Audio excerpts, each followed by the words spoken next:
Hi, everyone. Thanks so much for joining us today on the Sondra HeartStone Show. I'm really honored that you have decided to spend a few minutes with us today.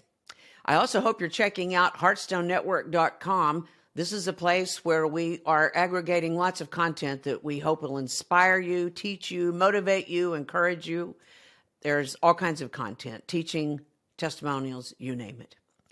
Well, let's talk about propaganda. We all know that propaganda in the United States is causing all kinds of crazy harm. It's manipulating people. It's lying. It's like there's a dark agenda that's trying to change America to be whatever they want America to be. And we're going to give an example of the harm of propaganda. Today, Henriette Mutegwaraba is going to talk in depth about her experience in the Rwandan Genocide. She lost her entire family, and it was all because of propaganda. You're going to hear her story when we come back. Check out HeartStone Network, a place where you'll find featured documentaries, testimonials, and great teachings by many of your favorites. It's a place that we hope will encourage you in your walk with Christ. While there, check out this series we have with Mario Murillo called I Am Not Ashamed. It's a great look into his past and how Jesus has brought him to be the man that he is today. Check us out, heartstonenetwork.com.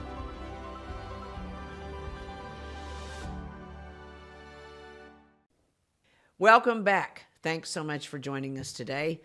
As I promised, we're going to dive into our special story today. Let me bring on my friend, Henriette Mutegwaraba. Henriette, thanks so much for coming on today and being willing to share your very, difficult story. How are you today? I am doing fantastic. Thank you for asking. Well, that's awesome. Henriette, let's just get right into it. I have told everyone you survived the Rwandan Genocide. It's actually the Rwandan Genocide of the Tutsi tribe. So just tell us some more about that. I don't know where to start, but where do you want me to start? You wanted to know the history? Do you wanted to know the aftermath of genocide? Because that story begins. Let's start with the day. You know, tensions and stuff had built up. I think, by now in history, we know there was, a genocide. But I really would like to get your personal story, like what happened to you. Like you woke up one morning and you heard something on the radio. What did you hear on the radio on that fateful morning?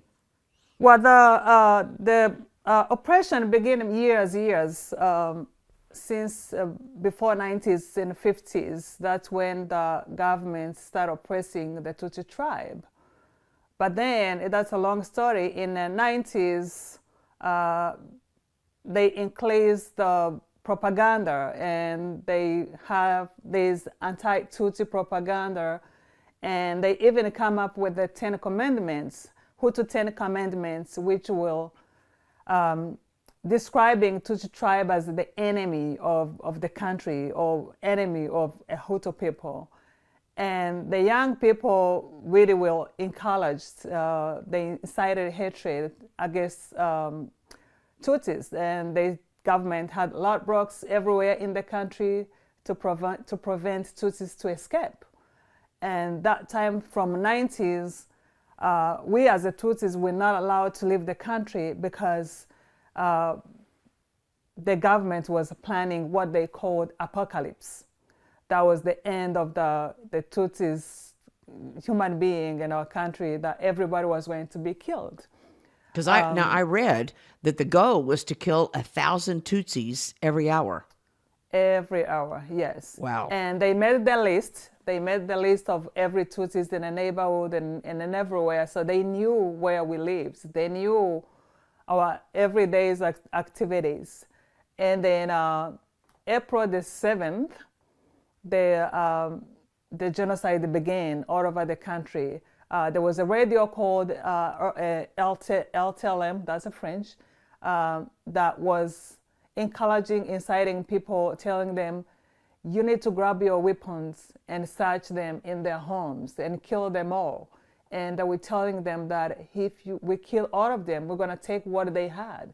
We're going to take their lands, we're going to keep their animals, we're going to take their wives, and we're going to... There was so much inciting. But the propaganda prior to this genocide was really, really intense.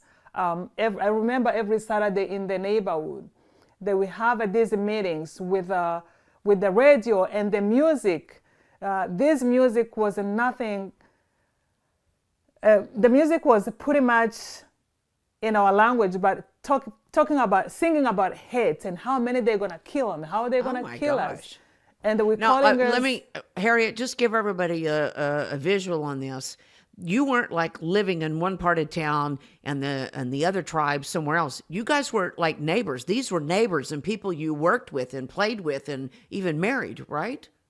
Yes, there were neighbors, but also remember on the top of that, there was the government. The government was the one who was controlling and planning these events, this propaganda. Every Saturday they have these huge meetings with the radio.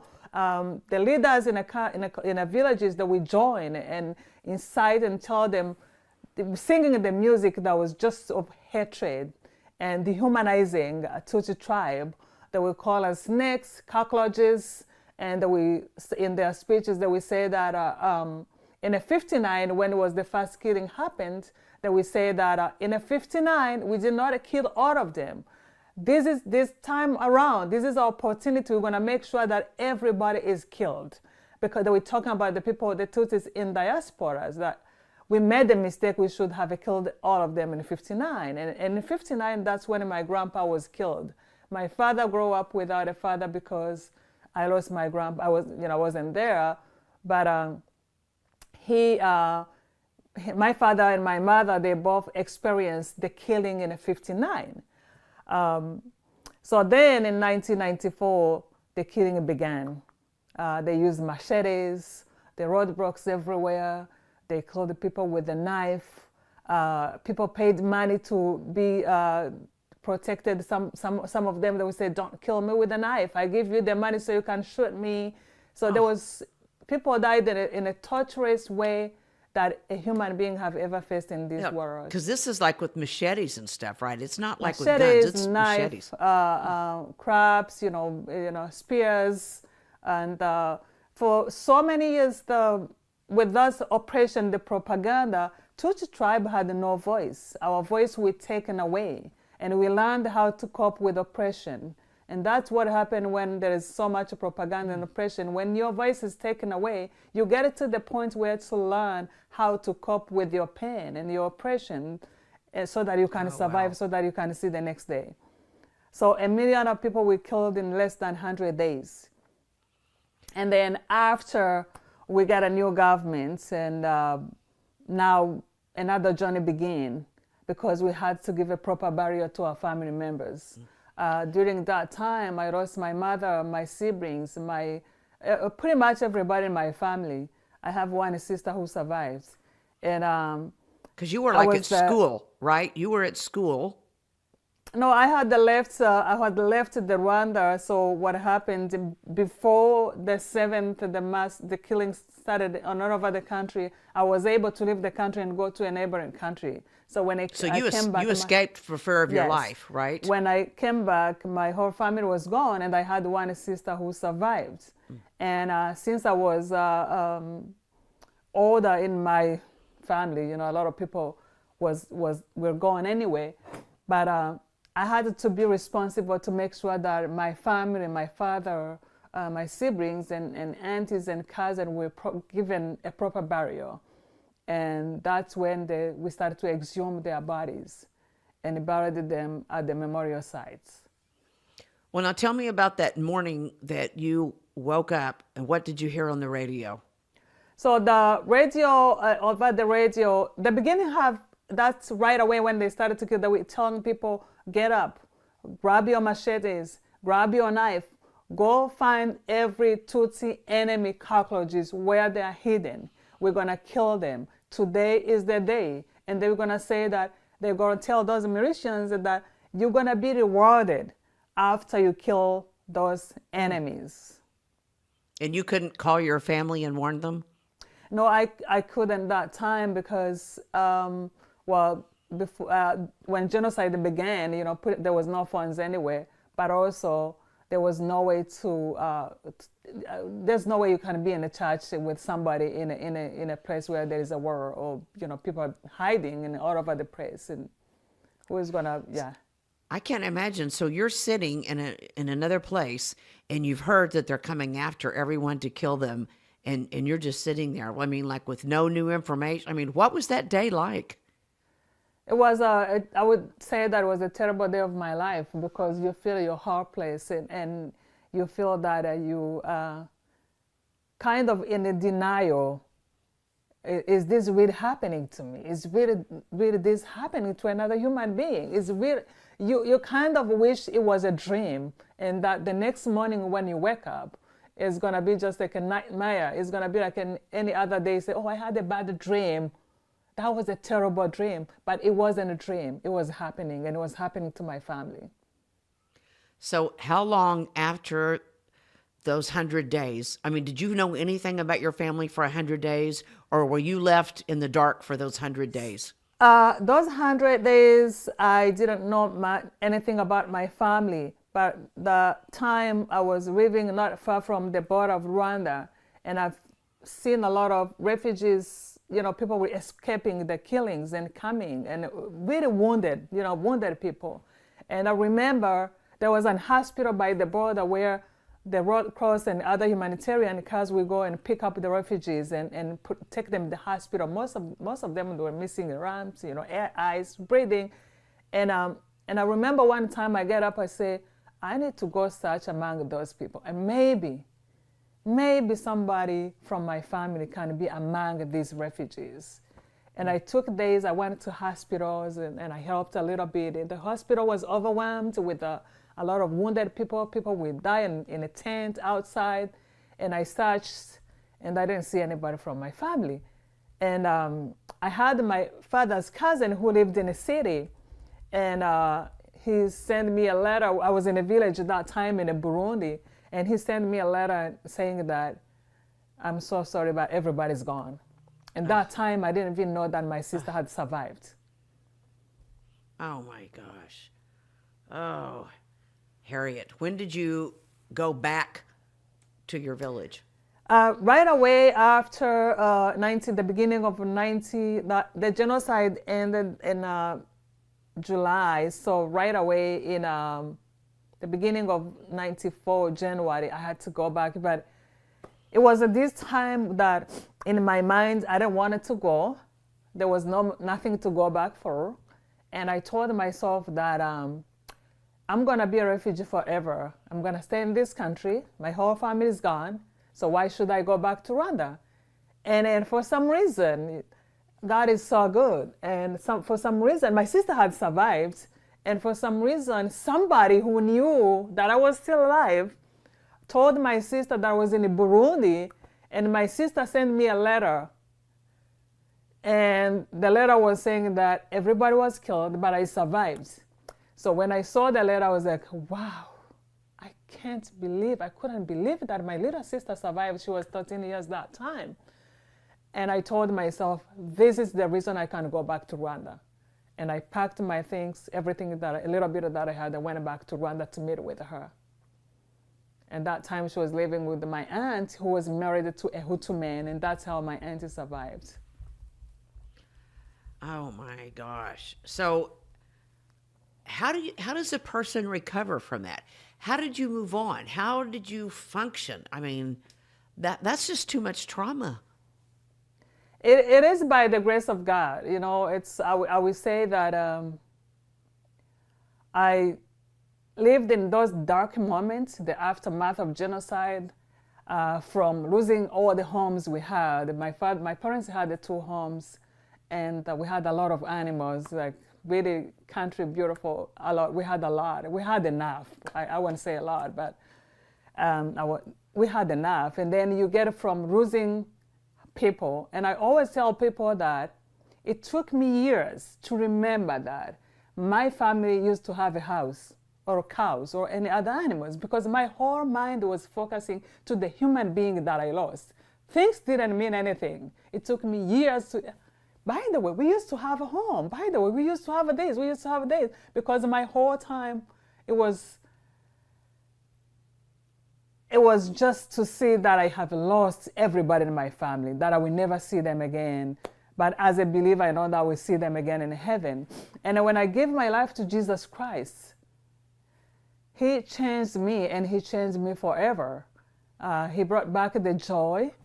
He gave me a family, brothers and sisters in a church who were very supportive, very loving. And I want to say that it's overnight thing. You get up in the morning and then, yeah, I'm okay. My whole family is killed, but I'm fine. And it's a process. But I wanted to say that it's through Jesus Christ, everything is possible. And that's what the Bible tells us. Well, now you went back to your village and you wound up, the government put in a memorial, and you wound up working at the memorial and helping other people process their grief. But then how many years did you spend? I mean, this is really horrible, but you spent a long time helping dig up unmarked graves and just finding bodies everywhere, didn't you?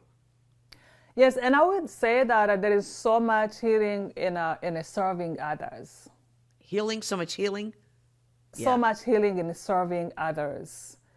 And I think that the time that I spent helping other survivors, and including my family, exhuming their remains, the time that I spent at the Kigali Genocide Memorial Center, helping other survivors and counseling and hugging them and being able to cry with them and let them cry on my shoulder, it did help me a lot to understand what a pain is and how one can be healed from this pain to become a normal person. And I made a decision that I don't want to be stuck in this. I made a decision to not be stuck in a pain and focus on Jesus Christ and be happy again and serve those who are hurting, because there are so many who are still hurting, so many who are still going through that post-traumatic stress disorder, depression, and all of that in my country. And I love those people. It's my passion. I just wanted to be there for them. Yes. I just want to say, if you wonder, there's a lot of really great details in this. We, of course, don't have time to cover these details, but Henriette has written this book called By Any Means Necessary. You can get this on our website at heartstonenetwork.com. You go to the store and you can get a copy of her book, and I'll even get her to autograph it for you. But listen, we have a few minutes left before the break. Now, after the break, I want to talk about the ways that you see, the things you see happening in America that remind you of what was going on in Rwanda to lead up to the genocide.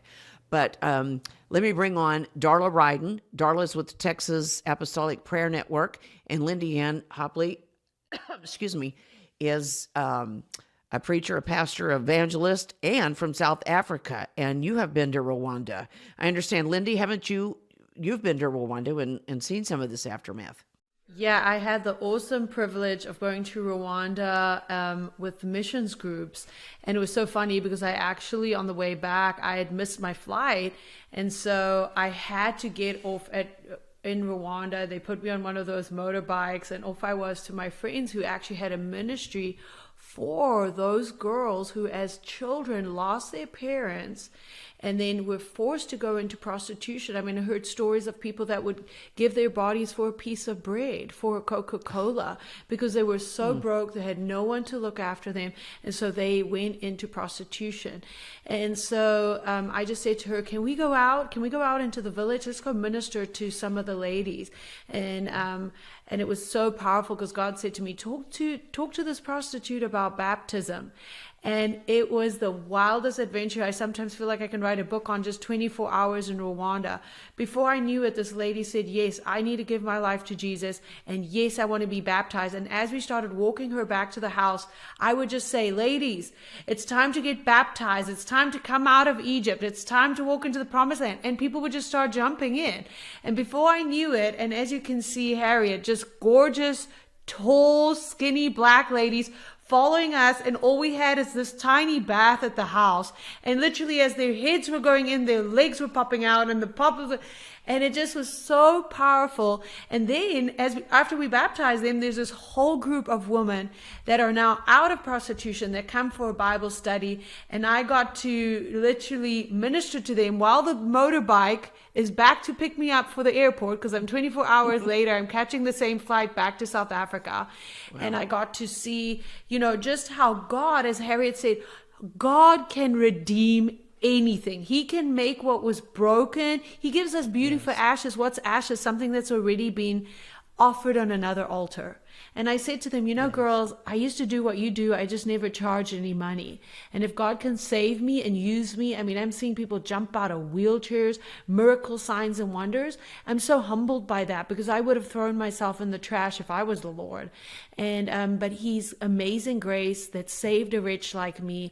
And it was just a powerful time where the Holy Spirit flowed, and seeing that there were people, and it was Americans that were ministering there to them, that have this beautiful ministry. And yeah, it was just a beautiful time. What a beautiful country, and how sad what happened to them. Yes, because a lot of the young ladies that did survive, they were, raped and tortured and all kind of things. Darla, do you have something you want to ask Henriette?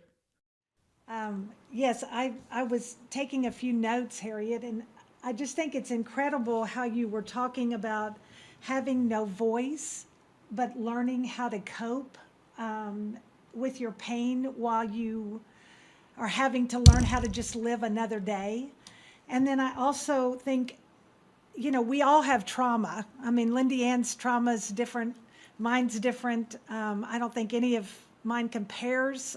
But I don't know that, just like there's not level of sin, it's not a comparison. It's what we have to walk through. But the fact that you made the statement of, first, that you found healing by helping others. Because so many times when we have trauma, it's so hard to give because we're hurting so deeply.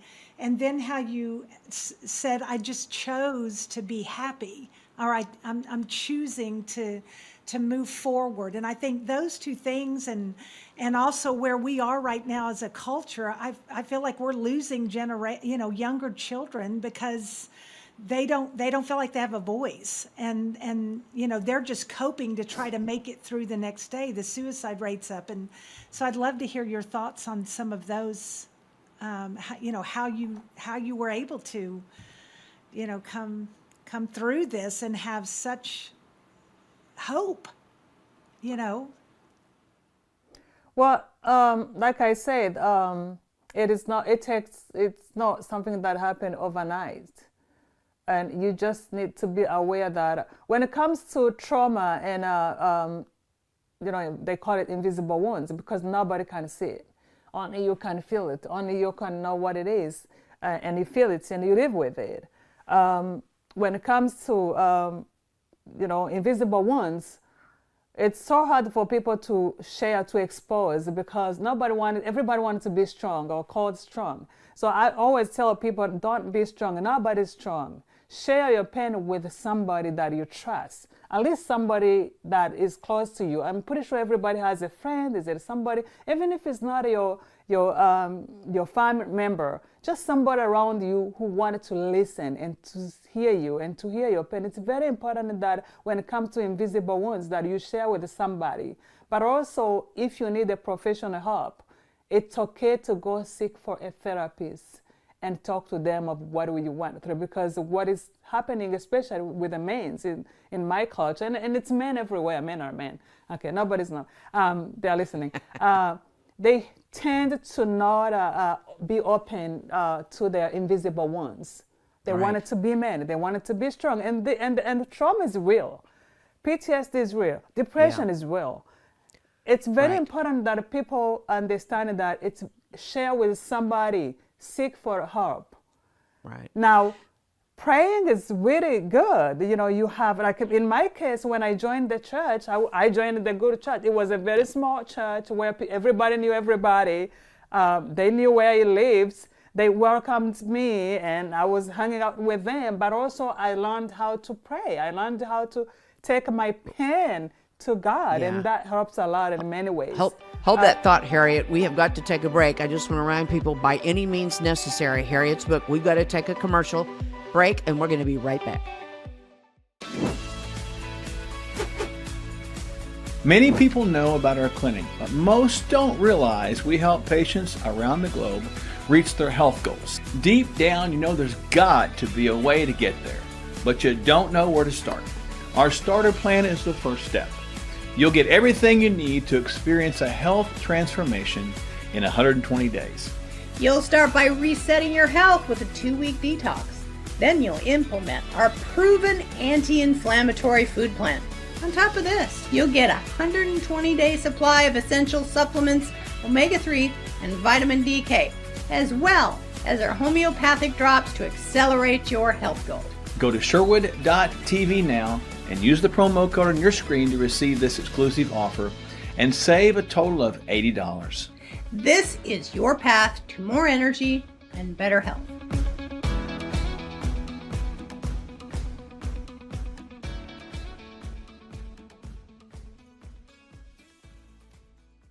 Well, we are back. We are focusing on Harriet's story today. Harriet, you were talking about prayer and how prayer got you through this horrible thing you've had to live through. And I'm going to let you finish that thought.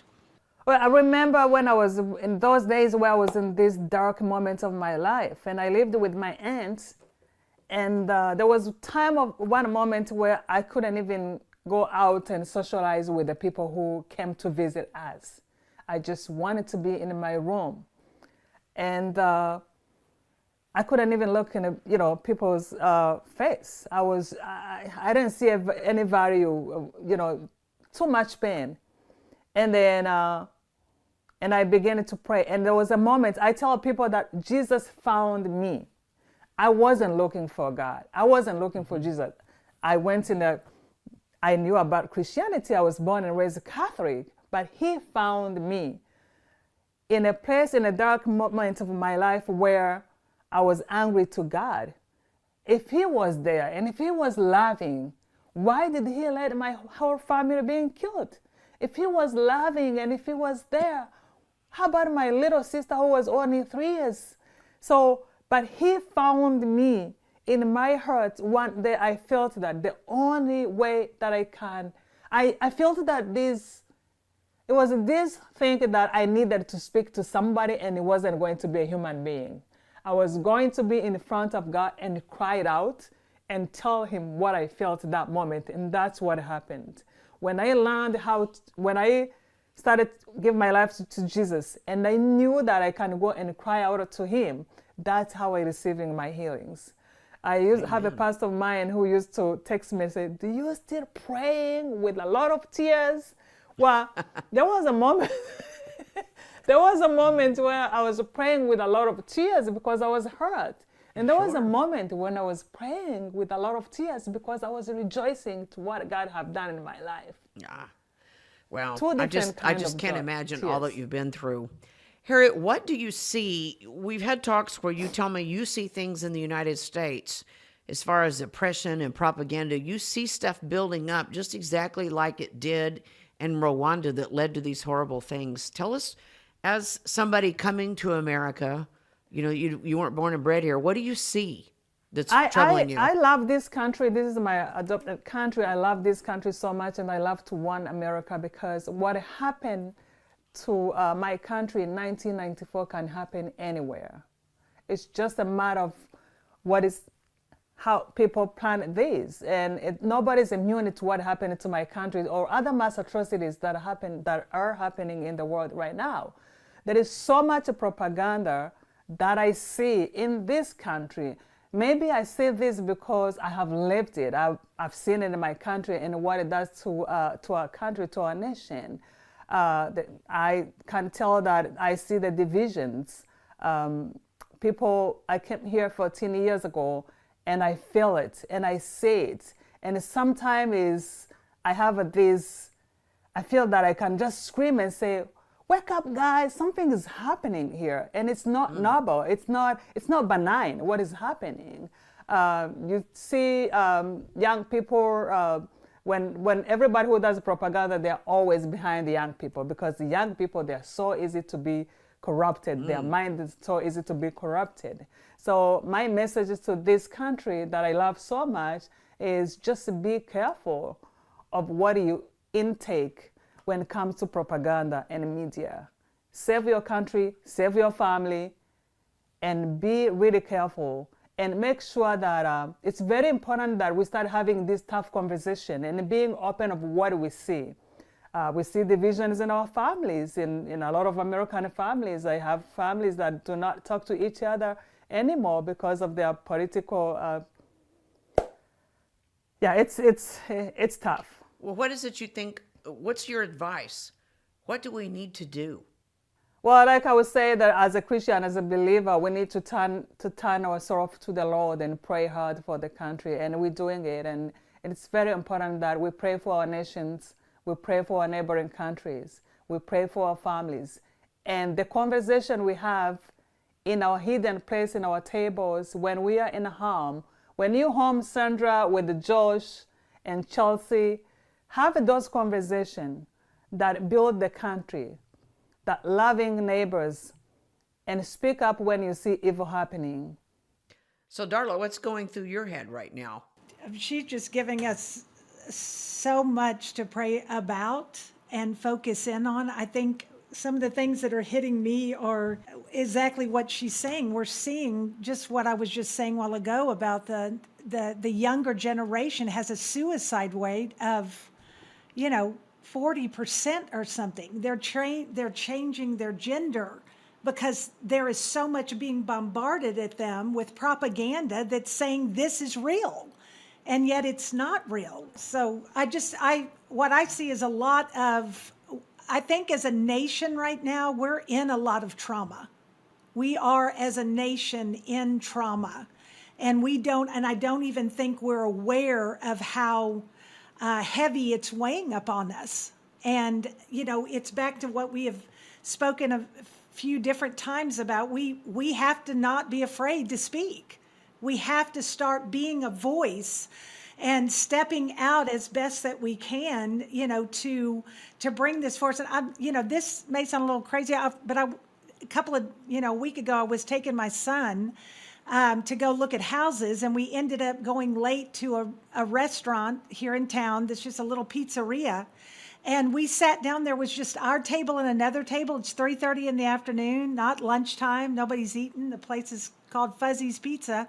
All of a sudden, we hear this sound from the back like things are crashing, and like a whole tray of food has fallen on the ground. We didn't know what it was. All of a sudden, I'm looking at my son who's facing the counter going, "What's going on?" And I said, "Is everything okay?" And he's like, "No."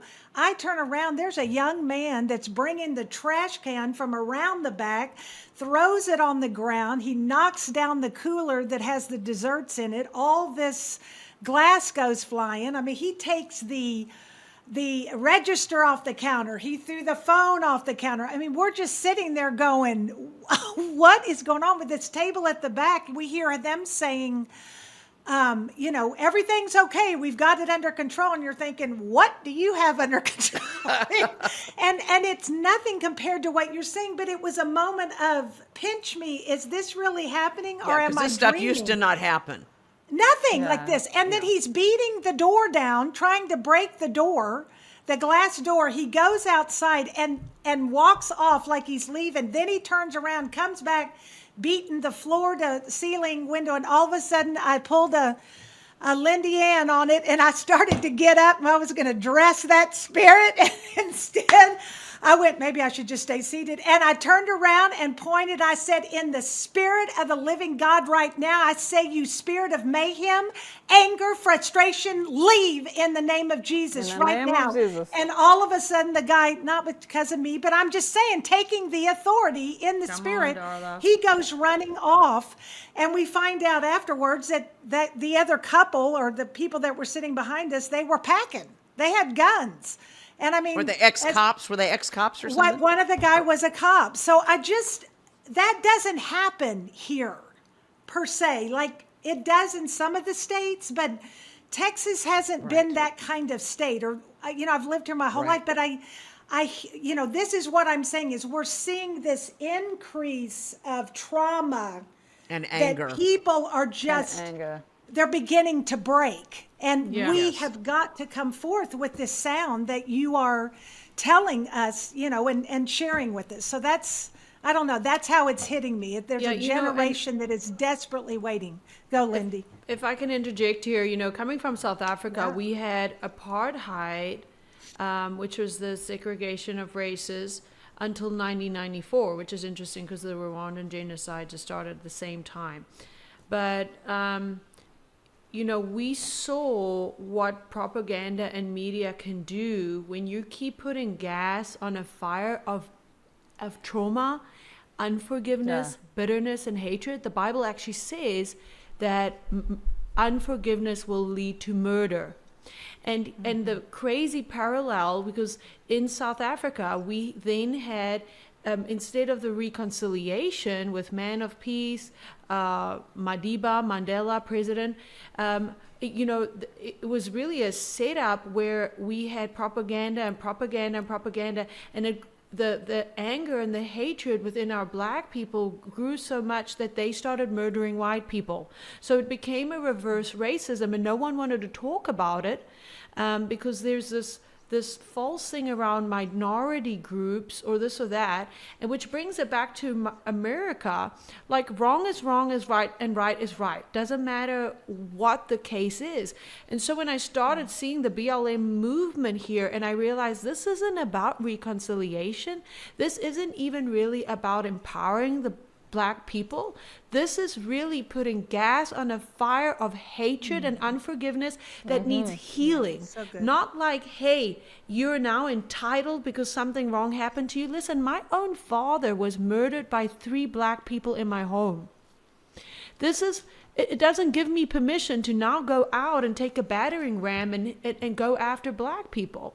We have to choose to forgive. So that's why I was out with a bullhorn, because churches wouldn't speak up. And I'm like, who's going to speak up about this? But, Harriet, and we've already seen this kind of stuff and where it leads. And it's like, wakey, America. This is going to lead to destruction. Yes. This is going to lead to murder. This is going to lead to bad stuff. And if anything, they're more racist against black people in America now than ever before. And the same thing with black. This was a setup not to empower black people, but to really slander their name. And I get so angry, and as a Christian, I can't use the words that I want to use in this situation.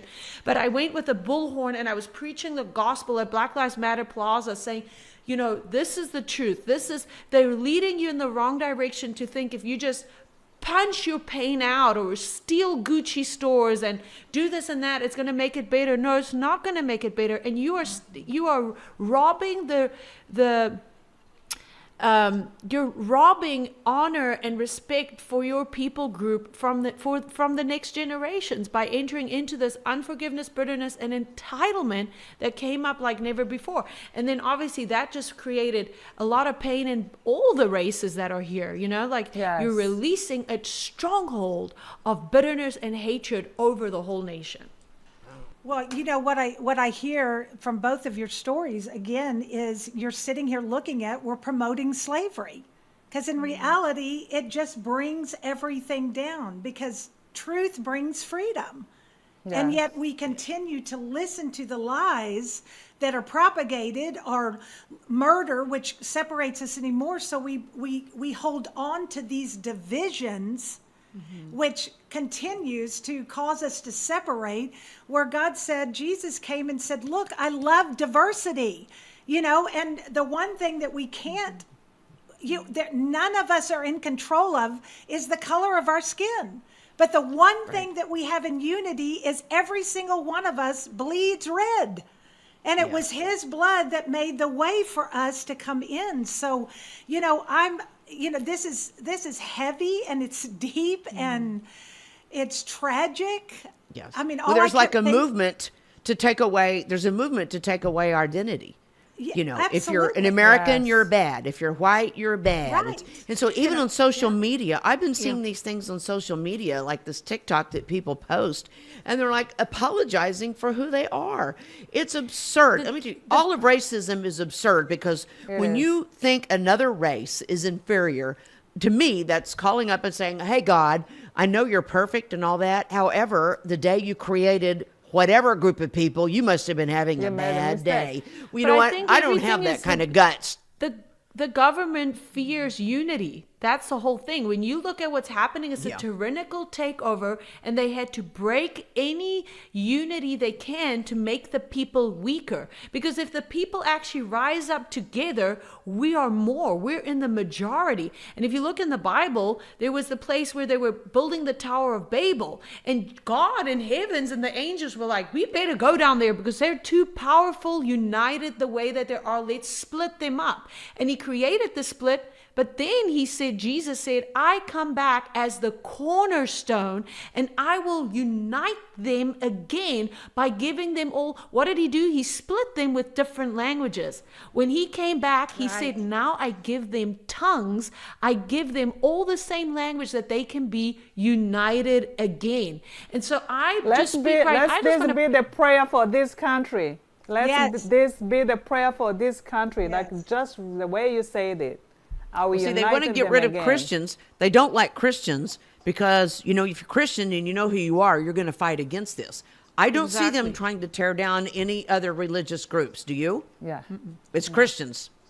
Yes. And I think, too, is all of a sudden, and I think Lance said this not too long ago, Lance Wallnow, and I thought it was good, was he just said what's happened with Christians now is because we are standing up for truth that we know biblically, the ones that are standing up, now all of a sudden we are against the government. They're looking at us as a political entity that has to be shut down because of what y'all just said, because they have to keep things divided. So it's this mix. And that's why they're hollering Christian nationalist, because they're trying to get everybody to hate the Christians. All those statements. But, you know, I agree with you. I think what the Lord is doing, and I mean, he was showing me about the separation of languages back at Babel, but now what God is doing is bringing us into one language with diversity. He's going to take all those languages, and all of us have different languages, and he's going to bring us all together to make this one sound that's going to come out and bring forth change. But it isn't easy. It isn't, it's not without hardship. And I think that was the one thing I was going to say with Harriet, both of you, losing life. You see in scripture over and over, the kings battled and there was genocide. I mean, there was taking away of life, you know, that wasn't right. And so I think sometimes we get caught in wanting to have a loving God without a God of justice. And a God of judgment. He cannot be separated. And many times we want everything that God can give us, except we don't want him. You know what? In America, that's where we are. We want everything that God says we can have, but we don't want him. Because we don't want to do our part. He's causing restriction. And the truth sets in our people minds, free. I don't have freedom. I don't have freedom. In reality, we don't know that we're heading for slavery. So now, Harriet, I know you do a lot of fasting and praying, and I'm assuming you do a lot of praying over America. Has God spoken to you about America and any direction we're going or what needs to happen? Not really. He hasn't. I think what we need to do is to pray for our nation here, and we also need to pray for our neighboring countries. Well, Darla, how are you praying for America? Well, I am at this point. My heart is to see the church wake up, like we're talking about, to understand the perspective of kingdom.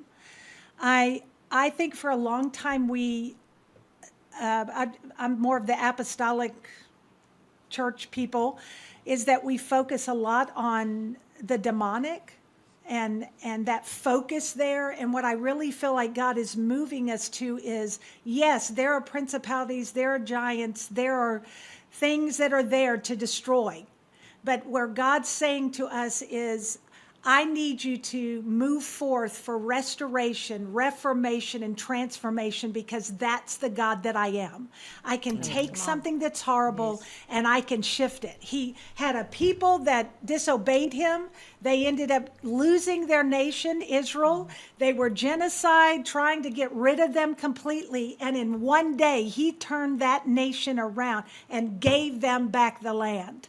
So we can be overcomers and we can be conquerors, but I think our mode of operation has to focus in on bringing forth the restoration, and that's going to take the church, the true remnant that God's calling to come into alignment with him, and his purpose is speak forth the sounds and begin to take culture.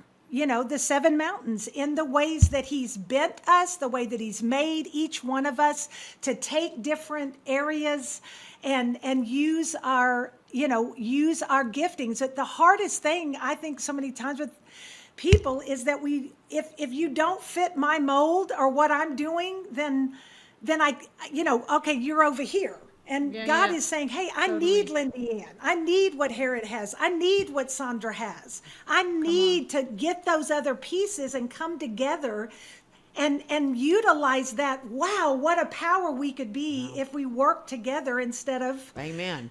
Boy, that's right. So as we wrap this up, Lindy, let me give you 30 seconds to give us your final thoughts. When I came to America, I didn't even know who my own president was. And I was convicted by the Lord. I started dreaming about President Trump praying in tongues in the Oval Office. I saw the church uniting together and a revival breaking out. And God spoke to me. He said, Lindy-Ann, what looked political, what looked like a Satanist takeover will be a revival.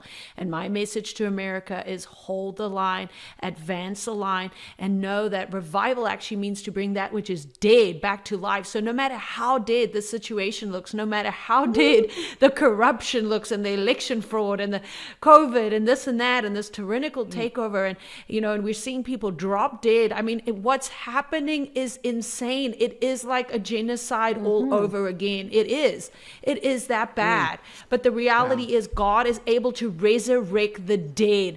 And for me, someone who was super ignorant, didn't know anything, giving me a prophetic dream, I picked up a prophetic mantle, governmental mantle for America, and he just kept telling me, Lindy-Ann, you hold on to that. Every single thing, I can't share it now, but every single thing in that dream came to pass. And I want to tell you, revival is coming. Don't give up. Amen. Keep praying, Revival fasting, is coming. and worshiping the Lord. Yes. Harriet, Amen. thank you so much for sharing your story today. Lindy, and your story. Darla, your comments. You all, thank you so much. Harriet, it is just amazing to see how God has healed you. And I do want to encourage everybody, her book, By Any Means Necessary, you can get it on our site, heartstonenetwork.com. Once I started, I couldn't put it down. Of course, I also have such a heart for Africa. I love Africa, been many times. So thank you so much. And thank you to the audience for joining us. And I hope you will check out heartstonenetwork.com, where you can find our past episodes and you can see lots of great content.